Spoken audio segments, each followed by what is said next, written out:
Hello guys, मैं दीप्ति शर्मा आपका स्वागत करती हूँ शर्मा क्लासेस में। हम पढ़ रहे थे bricks, beads and bones, Harappan civilisation. इसका पार्ट 1 मैं पहले आपको दे चुकी हूँ और आज हम स्टार्ट करेंगे पार्ट 2। तो पार्ट 2 में हमें स्टार्ट करना है मोहनजोदाड़ो से।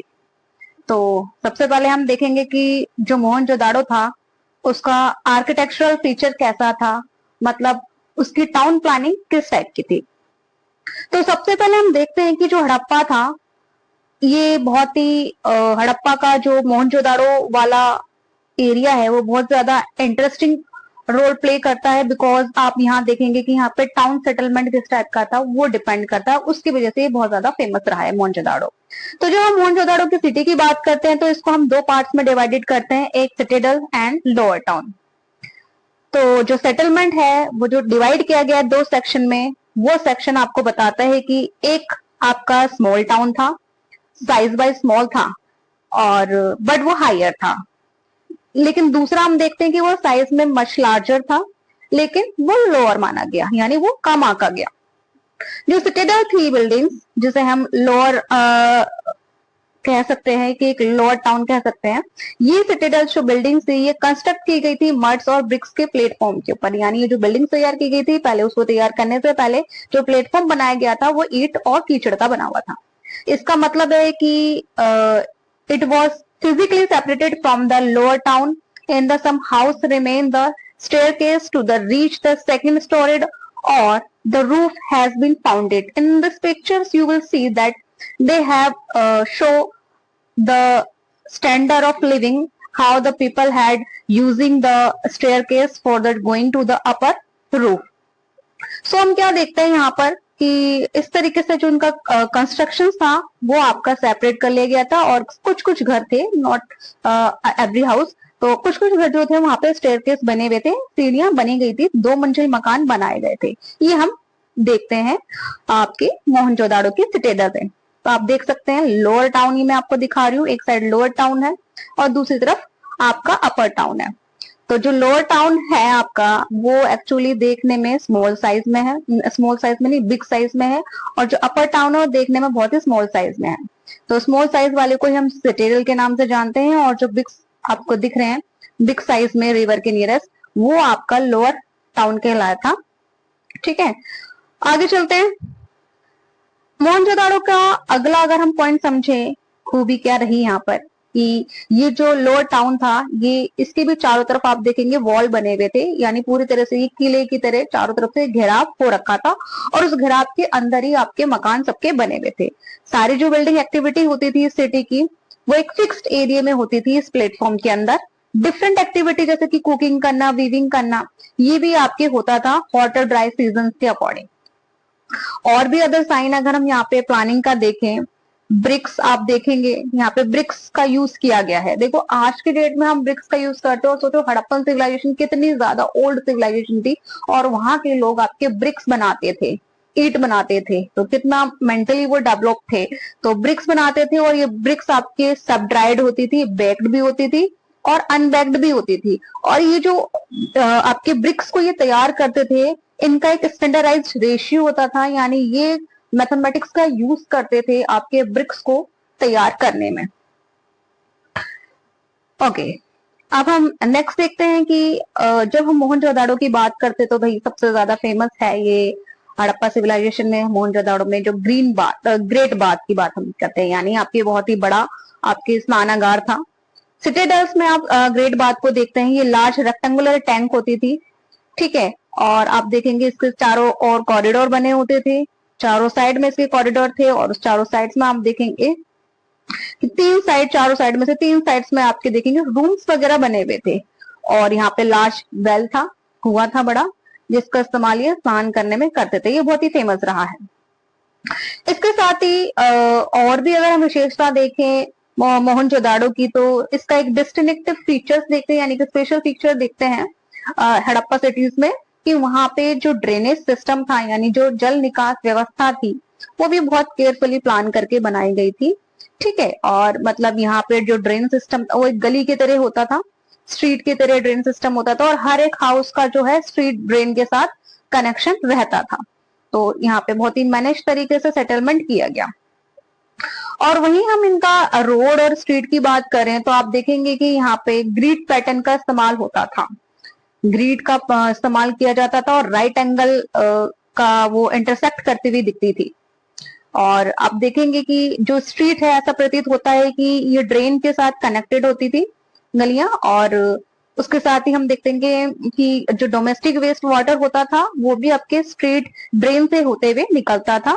और एटलीस्ट आप देखेंगे कि ये जो ड्रेन था उनके साथ वॉल वगैरह बनी हुई थी, दीवारें वगैरह बनी हुई थी एकदम, और कवर होता हुआ दीवारों से वो एक आपका स्ट्रीट निकलती थी जिससे वो वाटर फ्लो होता था, ड्रेनेज वाटर। चलिए, मोहनजोदाड़ो का हमने समझा कि आर्किटेक्चर प्लानिंग कैसा था। अब हम देखते हैं ये जो हड़प्पन सिविलाइजेशन है हमारा, यहाँ पे सोशल डिफरेंसेस क्या रहे। सोशल डिफरेंसेस मतलब लोगों का रहन सहन किस टाइप का होता था, अमीरी और गरीबी का क्या भेदभाव था। तो उससे पहले सबसे पहले हम स्टडिंग करते हैं बरियल की। बरियल्स का मतलब आप देखेंगे इनका शवाधान, यानी शव को आपके जो है शव क्रिया का करने का जो सिस्टम होता था, बरियल सिस्टम होता था, यहाँ पे इनको जलाया नहीं जाता था, शवों को उसे गाड़ दिया जाता था। तो उसकी जब स्टडी करते हैं आर्कोलॉजिस्ट तो जनरली वो सर्टेन स्ट्रेटेजीज अपनाते हैं कि whether there were social or economically difference among the people living with the particular culture, these including study of the burials। तो burials की स्टडी करते समय वो क्या फाइंड आउट करते हैं कि कुछ सोशल और कुछ इकोनॉमिक डिफरेंसेस थे यहाँ के लोगों के रहन सहन में, जिसके लिए कैसे फाइंड आउट करते हैं कि भाई क्या डिफरेंसेस थे। अब देखते हैं burials। जो हड़प्पा साइट की बात करते हैं तो यहाँ जो डेड बॉडीज होती थी ओके वर जनरली लेड इन पिट्स, कब्र में गड्ढे खोद करके उनको दफनाया जाता था। कुछ बरियल्स में आप देखेंगे कि ऑर्नामेंट्स, लोगों जो डेड बॉडीज पड़ी हैं उनके पास ऑर्नामेंट्स पाए गए हैं, पोएट्री पाई गई है, कॉपर के मिरर पाए गए हैं। ठीक है, तो ऐसा लगता है, इन सब चीजों को देख के ऐसा लगता था कि ये जो शब्द के साथ में ये सब थिंग्स ऑब्जेक्ट्स को वो डाल रहे हैं, उनका रीजन ये था कि मे बी अगला जन्म जब वो नेक्स्ट लाइफ में वो इन चीजों का यूज करेंगे। तो सोशल डिफरेंस में हमने इस तरह से ये देखा, आप देख सकते हैं ये पिक्चर्स में कि कैसे डेड बॉडीज के साथ इन्होंने बर्तन वगैरह रख रखे हैं। ये कॉपर का आप देख सकते हैं मिरर था जो बनाया गया था, और इस टाइप के ऑर्नामेंट्स पाए गए हैं जिसमें इन्होंने बिट्स की चीजें हैं, ज्यादातर बिट्स की चीजें बनाने की कोशिश करी है। मेटल्स का यूज भी होता था, गोल्ड वगैरह का भी यूज होता था, तो हर टाइप के इन्होंने ज्वेलरी बनाने का इस्तेमाल करा है। महंगे महंगे पत्थरों का इस्तेमाल करा है स्टोन्स का ज्वेलरी में लगाने के लिए, जो बाहर विदेशों से ये लाते थे। जो ज्वेलरीज थी वो बहुत मैन एंड वुमेन दोनों में पाई गई हैं। ऐसा नहीं है कि सिर्फ औरतें ज्वेलरी पहनती थी, जो मैन होते थे वो भी ज्वेलरीज पहनते थे। तो किसी भी बॉडी में देख करके हम ये नहीं कह सकते थे कि ज्वेलरी पहनी है तो ये वुमेन की डेड बॉडी का होगा स्केल्टन। तो ये दोनों ही मैन और विमेन दोनों ही आपके ऑर्नामेंट्स का इस्तेमाल करते थे। बट ऑल ओवर अगर हम देखें, it appear that the Harappan did not believe in burying precious thing with the dead. तो सब कुछ देखने के बाद हम ये समझ में आता है कि जो डेड बॉडीज होती थी इनके साथ कोई प्रीशियस चीज, महंगी चीजें नहीं डाली जाती थी। हड़प्पन जो थे वो सिर्फ ओनली रोजमर्रा की जीवन की चीजें, जैसे मिरर हो गया, बर्तन हो गया, ठीक है, तो इन सब चीजों का इस्तेमाल करते थे। इनके साथ डेड बॉडी के साथ जो है गाड़ने में प्रीशियस चीजों का वो नहीं यूज करते थे देने में। तो ये हड़प्पा की विशेषता रही है। ओके, अब ये कुछ जो खुदाई हुई है उससे कुछ लग्जरी चीजें पाई गई हैं कि लग्जरी चीजों में क्या क्या थी, अब देखते हैं। चले, एक और जो स्ट्रेटेजी हम देखते हैं सोशल डिफरेंसेस में, ये कि जो आर्टिफैक्ट्स की अगर हम स्टडी करें, आर्टिफैक्ट्स में मतलब जो स्पेशल टाइप के जो ऑब्जेक्ट्स वहां पाए गए हैं, ओके, तो उनकी अगर हम स्टडी करें तो आर्कियोलॉजिस्ट ब्रॉडली इनको क्लासिफाई करते हैं यूटिलिटेरियन एंड लग्जरी थिंग्स में। तो रोजमर्रा की चीजों में, और जो लग्जरी चीज, जो विलासिता की चीज होती थी, जो रिच पीपल ही इस्तेमाल करते थे, उनमें। पहली कैटेगरी में आप देखेंगे कि जो ऑब्जेक्ट्स हैं वो डेली यूज के थे, फेयरली इजीली ऑर्डिनरी मटेरियल से बनाए जाते थे, जैसे कि स्टोन और क्ले से बनाए जाते थे। इनमें आप देखेंगे क्वेंस होता था, क्वेंस का मतलब होता था चक्की, पिसाई करने के लिए वो चक्की का यूज करते थे। पोट्री होती थी, मटके वगैरह होते थे, नीडल्स, ठीक है, और फ्लैश रबर्स होते थे। इनका इस्तेमाल इनका इस्तेमाल जो किया जाता था, इससे ये पता लगता है कि इनका सेटलमेंट्स कहाँ कहाँ था, लोग क्या क्या चीजें यूज कर रहे थे। ये देख सकते हैं नीडल्स आप, ये नीडल्स हम देखते हैं मोहनजोदाड़ो से डिस्कवर किया गया था। ओके, और ये इसका डिजाइन आप देख सकते हैं। इसके साथ ही इनका ग्राइंडिंग वाला, जिसे हम आज के दिन में सिलबट्टा कहते हैं, ग्राइंडिंग स्टोन, इसका ये यूज करते थे। और इस तरह से ये अपने पोट्री का इस्तेमाल करते थे, मटकों का इस्तेमाल करते थे जिनको, और मनके होते थे ये बीड्स वगैरह वाली मालाएं, इन पिक्चर्स में आप ये देख सकते हैं। इसके साथ ही जो लग्जरी आर्टिफैक्ट होता था, ये जो रेयर ऑब्जेक्ट्स माने जाते थे, लग्जरी वाले बहुत ही रेयर ऑब्जेक्ट होते थे, क्योंकि बहुत ही वैल्यूएबल मटेरियल से ये बनाए जाते थे। Like non local material means आप देखेंगे कि ये उस एरिया में नहीं पाए जाते थे ये मटेरियल, ये बहुत ही कॉम्प्लिकेटेड टेक्नोलॉजी से बनाए जाते थे, और ये ऐसे मटेरियल होते थे जो उनको बाहर से मंगाना होता था। लिटिल पोर्ट्स ऑफ फैंस की बात हम करते हैं। फैंस ऐसा मटेरियल होता था जो ग्राउंड सैंड और सिलिका को मिक्स करके उसमें कलर मिलाकर गम के साथ फिक्स करके बनाया जाता था। प्रोबेबली ये बहुत ही प्रीशियस माना जाता था, क्योंकि उसको मेक करना बहुत ही ज्यादा डिफिकल्ट होता था, इसलिए ये रेयर पीपल के पास पाया जाता था, स्पेशली जिनके पास अच्छा पैसा होता था।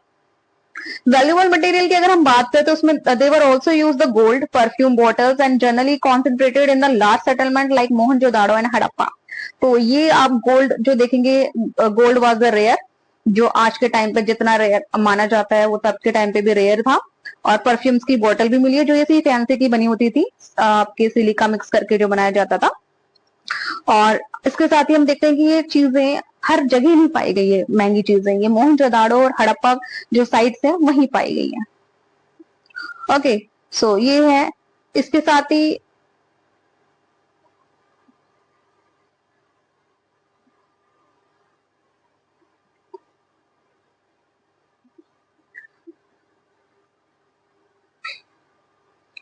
तो इसके साथ ही आपका हड़प्पा सिविलाइजेशन का ये वाला पार्ट कंप्लीट होता है। हम जल्दी मिलेंगे नेक्स्ट पार्ट में, तब तक वेट करिए। अगर आपको मेरा पढ़ाना आपको अच्छा लगा हो तो आप सब्सक्राइब करिए, लाइक करिए, शेयर करिए। Thank you so much.